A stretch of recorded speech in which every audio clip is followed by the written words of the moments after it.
코다가 뭐야? 코다의 정확한 정의는 뭐야? 코다들은 어떤 경험을 해? 코다는 Children of Deaf Adults의 줄임말로 이제 CODA 해서 코다라고 부르는데 농인 부모 아래 태어난 자녀들을 일컫는 말이고요. 양쪽 다 부모님이 농인이시든 아니면 한쪽 부모님만 농인이시든 상관이 없고 자녀로서도 성인 자녀든 아니면 농인 자녀든 추후에 와우 수술을 받아서 나중에 이제 듣게 된 자녀든 농인 문화랑 성인 문화 사이에서 이중 문화 때문에 좀 정체성을 고민하는 사람들이 다 코다가 아닐까라는 생각을 하고 있습니다. 수어를 사용하는 엄마, 아빠 아래서 자란 코다들 같은 경우는 그냥 어렸을 때부터 되게 자연스럽게 통역을 해요. 예를 들어 집에 전화가 오면 대신 받아서 엄마 아빠한테 전달하고 이제 엄마 아빠가 부동산이나 어디 은행이나 아니면 관공서나 전화하고 싶을 때 대신 전화해서 엄마 아빠가 이 전세 3천만 원 집 이거 하고 싶다는데 이 집 있나요? 이런 거를 막 6살, 7살 때부터 통역을 해야 되는 거예요. 한국 사회에서는 이제 청각장애인 되게 불쌍하다, 안타깝다 이런 시선으로 보기 때문에 가령 이제 엄마 아빠를 욕하는 소리도 먼저 듣게 되고 막 이런 것도 그냥 저는 들리니까 저는 대신 듣고 되게 부담스러운 위치였던 것 같아요. 고등학교를 간다고 아버지께서 차를 태워주신다고 가는데 갑자기 이제 신호가 걸렸고 멈췄는데 그 뒤에 있는 차량이 옆으로 오면서 창문을 내리고 뭐 심한 욕설을 하는 거죠. 근데 저는 들리니까 듣고 있는데 아버지께서는 이렇게 웃으면서 이게 무슨 상황이지? 무슨 말이지? 뭐 상황을 모르는 거예요. 아버지께서 저한테 물어보시는 거죠. 방금 뭐라고 했어? 라고 하면 이제 욕설한 거 그런 것들은 모두 빼고 그냥 빨리 가라고 했어. 라고 그냥 빨리 학교 가자고 그렇게 하고 끝냈거든요. 저는 4살 때부터 수화를 배웠고 어렸을 때부터 할머니랑 아빠랑 사이에 할아버지랑 뭐 부모님 사이에 통역 역할을 너무 자연스럽게 하기 시작했어요. 필터링을 제가 스스로 6살 때부터 해야 된다는 게 저도 좀 버거웠던 것 같아요. 학교에서 듣는 벙어리딸 뭐 이런 단어들 기머거리, 벙어리, 병신 이런 단어들을 너무나 아무렇지 않게 들었고 엄마 아빠를 조금 폄하해서 부르는 단어들 쟤 기머거리인데 쟤 안 들려 뭐 이런 식으로 어른들이 하는 얘기들을 제가 들으면서 아무렇지 않은 척 해야 되는 상황들도 상처였던 것 같아요. 그리고 은행이든 관공서든 그러니까 엄마 아빠랑 같이 가면 저를 보고 얘기하시고 여기서 의사결정권자는 사실 우리 부모님인데 부모님이 배제된 상태의 커뮤니케이션이 되고 있는 거잖아요.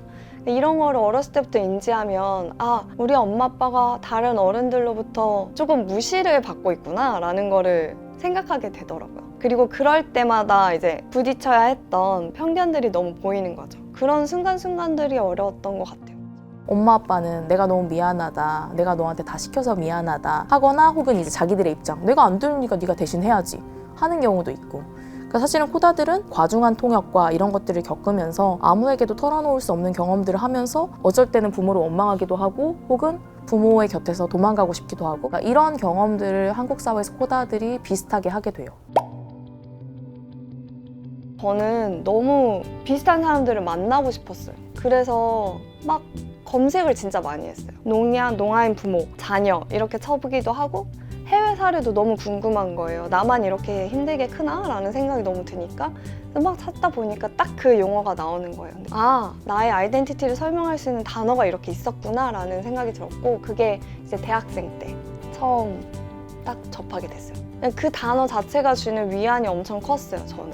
나 혼자가 아니구나. 농인들이 대부분 수어를 사용한다고 생각을 하는데 되게 여러 가지 이유로 수어를 사용하지 않거나 농사회에 소속되지 않는 사람들도 있는데 저의 부모님 같은 경우 그랬고 그래서 저는 당연히 코다에 대해서도 몰랐고요. 지금 같이 있는 이길보라 감독의 반짝이는 박수 소리를 보고 나서 농사회가 이런 모습이고 코다라는 존재가 있다는 거를 알게 되어서 되게 최근이었어요. 전 늦게 알았기 때문에 농사회에서 되게 소속되지 않은 사람이라는 그 소외감, 박탈감 이런 것들이 한꺼번에 몰려오면서 되게 저 세계에 정말 당장 들어가고 싶고 저들과 알고 싶고 배우고 싶다 그런 생각이 컸어요.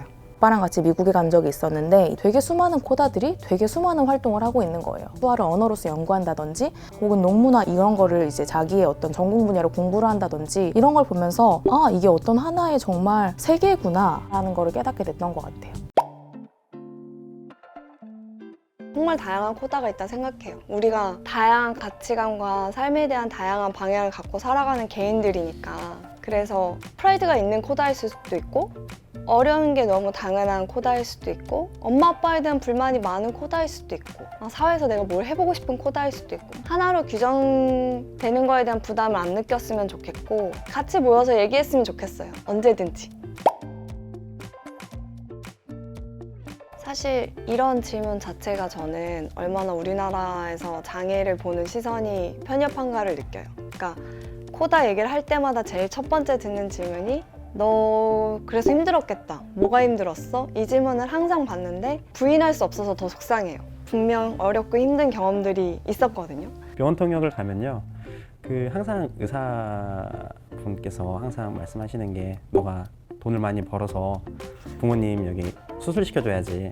인공화후 요즘 보청기 잘 돼 있더라. 막 그렇게 이야기를 하거나 그 다음에 또 부모님이 이렇게 상황을 아시는 분들이면 너가 바르게 잘해야 된다. 길이 정해져 있는 것처럼 이야기를 항상 하세요. 나름 잘하고 있다고 생각하는데 뭐 더 잘해야지라고 항상 부담을 많이 주셨던 것 같아요. 제가 지금 네덜란드에서 살고 있는데 굉장히 다양한 언어와 문화를 가지고 있는 사람들 안에서 이제 저를 설명할 때가 있었어요. 한국에서 태어났고 농인부모 아래서 태어나서 수어를 배우고 이제 음성 언어를 배웠다라고 한국에서 그 문장을 딱 읊으면 사람들이 다 깜짝 놀라서 쟤 되게 특이하다. 되게 쟤 소수다. 뭐 이렇게 바라봤다면 제가 똑같은 문장을 영어로 그쪽에서 읊으니까 다들 약간 뭐 그래서 어쩌라고 뭐 이런 식으로 쳐다보는 거예요. 그러니까 왜냐면 거기서는 다 이제 엄마 아빠가 다른 문화와 다른 언어를 가지고 있고 제가 이제 예를 들어 그냥 수화 언어를 구사하는 사람이 아니라 수많은 언어들 중에 하나를 구사하는 사람이 되는 거예요. 미개한 언어를 쓰고 엄마 아빠 불쌍하고 이런 애가 아니라 그냥 수많은 사람들 중에 하나. 그러니까 정말 마음이 편해지는 게 있었거든요. 청문화가 정상이라고 생각하는 것 같아요. 농문화는 뭐가 결여된 거죠.